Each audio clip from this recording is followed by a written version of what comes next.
Hi friends, welcome to my channel Mahesh steno.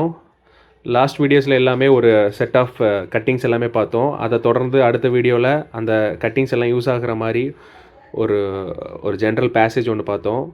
So அதெல்லாம் உங்களுக்கு ரொம்ப யூஸ்ஃபுல்லாக இருந்திருக்கும்னு நான் நினைக்கிறேன். இன்றைக்கும் அதே மாதிரி ஒரு செட் ஆஃப் கட்டிங்ஸ் பார்க்க போகிறோம்.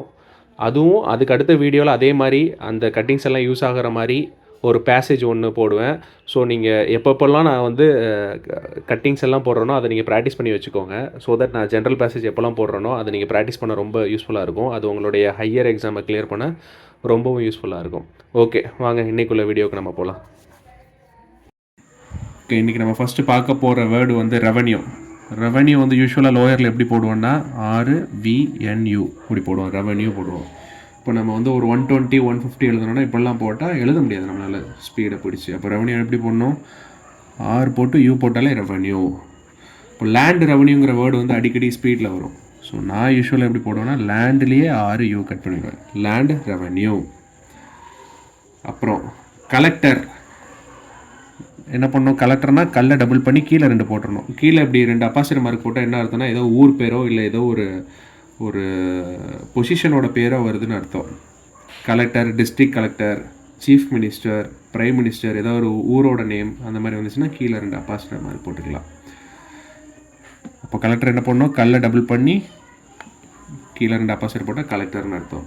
அடுத்த word in this record. In this record வந்து யூஸ்வலாக என்ன பண்ணுவோன்னா லோயரில் இன் திஸ் ரெகார்டு, இதுதான் இன் திஸ் ரெகார்ட் போடுவோம் லோயர் படிக்கும்போது. அப்போ லோயரில் எழுதிடலாம். இப்போ நம்ம ஒரு 120 150 வந்து ஹை ஸ்பீடை பிடிச்சி எழுதணும் அப்படின்னா எப்படி பண்ணணும்? என்லேயே சர்க்ளஸ் இஷ்யூ போட்டு ஜிஹவுட் இன் திஸ் ரெகார்டு. இதுதான் இனிமேல் இன் திஸ் ரெகார்டு இப்படி எழுதுனா ஈஸியாக எழுதிடலாம். அடுத்த word in reply to. In reply to அவ்வளோதான். இதுக்கு இன்னும் தனியாக ரிப்ளை தனியாக டூன்னு போட்டோன்னா அதுக்கு எவ்வளோ டைம் கன்சியூம் ஆகும். ஸோ இனிமேல் நம்ம எப்படி பண்ணோம்? In reply to. In reply to தானா இன் ரிப்ளை டு த. ஹையரில் அடிக்கடி ஒரு வேர்டு வரும். நம்ம லாஸ்ட் 2 minutes லெட்டர் எழுதும் போது அந்த பேசேஜில் என்ன வரும்னா இன் ரிப்ளை டு யுவர் லெட்டர் வரும். இன் ரிப்ளை டு யுவர் லெட்டர். அடுத்த வேர்டு பார்ப்போம். அடுத்த வேர்டு வந்து சம்டைம் அகோ. சம்டைம் சர்க்ளஸ் எம்மை ஹாஃப் பண்ணிவிட்டு அடுத்து எம்மை பெருசாக போடணும். சம்டைம். அப்போ சம்டைம் அகோ, இதுதான் sometime ago. Next word point out, points out, pointed out, pointing out. இந்த 4 வேர்டுமே வந்து நிறைய பேர் குழப்பி நிறைய பாஸ்ட் டென்ஸ், ப்ரெசன்ட் டென்ஸ் அந்த மாதிரிலாம் நிறையா அதில் தப்பு வர வாய்ப்பு நிறையா இருக்குது. ஸோ அதை வந்து அந்த மிஸ்டேக்ஸ்லாம் வந்து அவாய்ட் பண்ணணுன்னா யூஸ்வலாக நான் என்ன போடுவேன்னா பிலோ த லைனில் அவு போடுவேன். இப்படி போட்டால் பாயிண்ட் அவுட் அப்படின்னு அர்த்தம். பாயிண்டட் அவுட்னா பக்கத்துலேயே ஒரு டீ ஹவுட் போட்டுக்கிடுவேன் அவு போட்டு. அப்படி போட்டால் பாயிண்டட் அவுட். பாயிண்டிங் அவுட்னா அதில் ஒரு இங்குக்கு புள்ளி வச்சுக்கிடுவேன். கீழே புள்ளி வச்சா இங்குன்னு அர்த்தம். அப்போது பாயிண்டிங் அவுட்டு. பாயிண்ட்ஸ் அவுட் அப்படின்னா என்ன சார் பண்ணுவீங்க அப்படின்னா இதுலேயே ஒரு சர்க்ளஸ் போட்டுருவேன், பாயிண்ட்ஸ் அவுட்டு அப்படின்னு சொல்லிட்டு போட்டுடலாம். ஓகே, அடுத்த வேர்டு டிரான்ஸ்போர்ட். டிரான்ஸ்போர்ட்டுங்கிற வார்த்தை வந்து டிரான்ஸ்போர்ட் இப்படிலாம் போட முடியாது, இதுக்கெலாம் ரொம்ப நேரம் ஆகும். அப்போ என்ன பண்ணால் டர்ரு என் சைடில் சர்க்ளஸ் போட்டு ஆர் ஹவுட் டிரான்ஸ்போர்ட். டிரான்ஸ்போர்ட் ஃபெசிலிட்டிஸ்னு வரும் அடிக்கடி. டிரான்ஸ்போர்ட் எஃப் சர்க்ளஸை கட் பண்ணால் டிரான்ஸ்போர்ட் ஃபெசிலிட்டிஸ். அடுத்த வேர்டு ஆல்டர்னேட்டிவ். ஆல்டர்னேட்டிவ் வந்து அல்டர் இல்லை டிவி போடலாம், இப்படி போடுவாங்க சில பேர் ஆல்டர்னேட்டிவ் இப்படி போடுவாங்க. நான் என்ன ஸ்ட்ரோக்கை ரெக்கமெண்ட் பண்ணுவேன்னா அல் போட்டு டிவி ஆல்டர்னேட்டிவ், அவ்வளோதான். அப்படி போட்டால் ஆல்டர்னேட்டிவ். அப்புறம் அடுத்த வேர்டு வந்து எம்ப்ளாய்மெண்ட். எம்ப்ளாய்மெண்ட் வந்து ஆக்சுவலாக எப்படி போடுவோம்? ஃபஸ்ட்டு எம்ப்ளாய்மெண்ட்டு இப்படி போடுவோம். இதுக்கு வந்து இன்னும் கொஞ்சம் ஈஸியாக போடணும் அப்படின்னா பிலோ த லைனில் இம்ப்பு. பிலோ த லைனில் இம்ப்பு போட்டால் எம்ப்ளாய்மெண்ட். அடிக்கடி வேர்டு வரும் எம்ப்ளாய்மெண்ட் ஆப்பர்ச்சுனிட்டிஸ்னு வரும். இம்ப்லேயே பர் ஹவுடு சர்க்ளஸ் போட்டால் employment opportunities.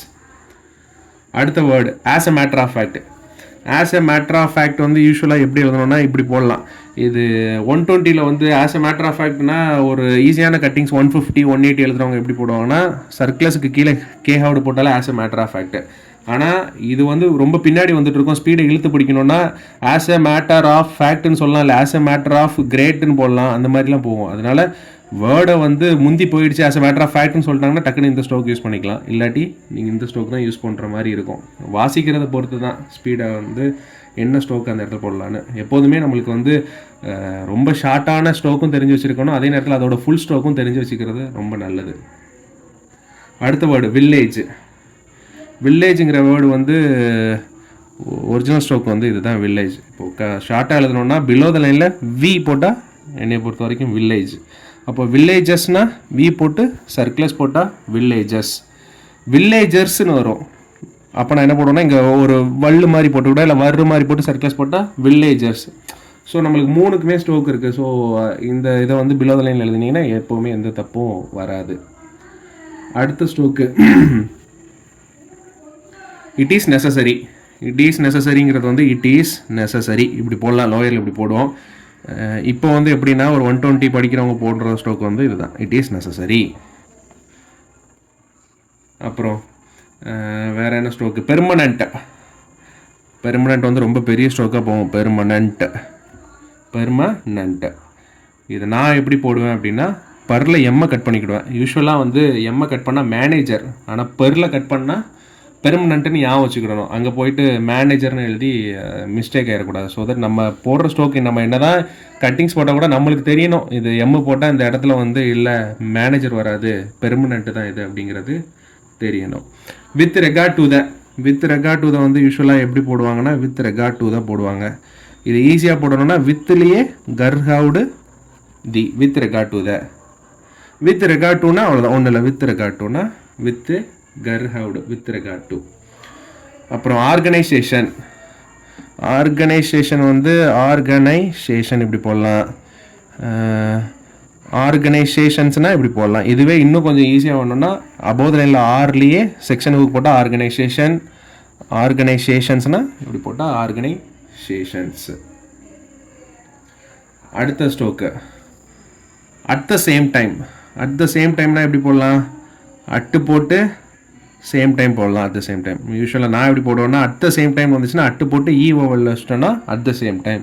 At some time வந்துச்சுன்னா நான் என்ன போடுவேன்னா இப்படி போடுவேன், அட் த சம் டைம். நீங்கள் இல்லை அட் சம் டைமுக்கும் உங்களால் ஏதாவது ஒரு ஸ்ட்ரோக்கை க்ரியேட் பண்ண முடிஞ்சிச்சுன்னா இதுக்கு சிமிலராக நீங்கள் யூஸ் பண்ணி அதையும் நீங்கள் ப்ராக்டிஸ் பண்ணிங்கன்னா குட். ஏன்னா அவங்கவுங்களுக்கு கன்வீனியண்ட்டாக எந்த இது கை வருதோ அந்த மாதிரி போட்டு அதை ப்ராக்டிஸ் பண்ணணும், அவ்வளோதான். ஒரே ஒரு வாட்டி பார்த்துட்டு ஐயோ இதான் கட்டிங்ஸ்னு போகிறத விட ரெகுலராக ப்ராக்டிஸ் பண்ணிங்கன்னா ஈஸியாக வந்து அதுவே உங்களுக்கு வந்து ஸ்பீட் போடும்போது உங்களால் ஈஸியாக எழுதி அதையே ட்ரான்ஸ்கிரைப்பும் பண்ண முடியும். இப்போது சாட்டிஸ்ஃபேக்டரி வே இது சேர்த்து போட பழகணும். சாட்டிஸ்ஃபேக்டரி மேனர்னு வரும், சாட்டிஸ்ஃபேக்டரி மேனர்.